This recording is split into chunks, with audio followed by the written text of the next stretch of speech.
asking about Hayden, Yeah. just how he finished the season. He didn't play much.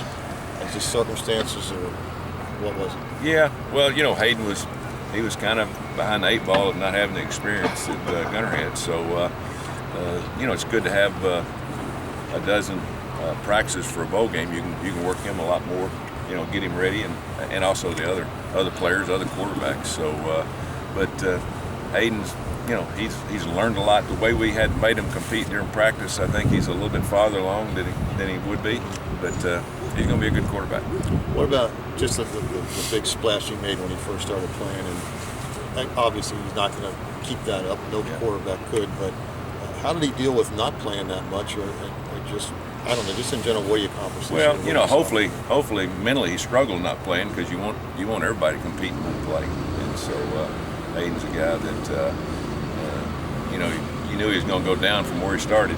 I mean, he lit it up in the Memphis game and threw for close to 500 yards. That was an unbelievable game. But it just kind of shows what he can do, and the level that he can play at. Now he's got to get back to that level, and when he ever plays again, he's got to start repeating some of the things that he did, because I can remember a couple of games he didn't play quite as well, obviously, and turned the ball over. So he and Gunner are on an even footing now, or what? Yeah, they are on even footing. Other questions? What do you hope to accomplish this week? Well, we want to get everything done game plan wise before we get on the plane on Saturday. We'll get half a dozen practices in, a lot of meeting time. We've been weightlifting and running for the last 2 weeks.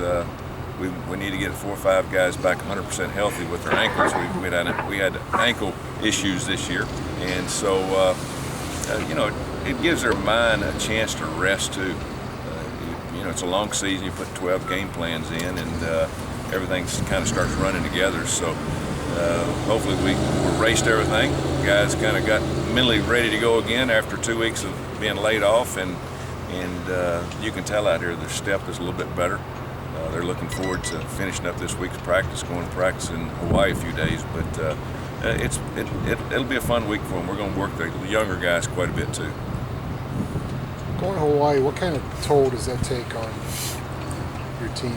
I know there's not a lot of experience with going out there, but yeah, it's different. Physically, I mean. Yeah, it's a different place to play. Hear a lot about when you go out to play Hawaii, you got to take your lunch with you because they're used to it. The time difference, we're 5-hour time difference. That'll be a little bit disadvantage for us. But we're going out there early. We're out there for 5 days. Hopefully we can get acclimated to that.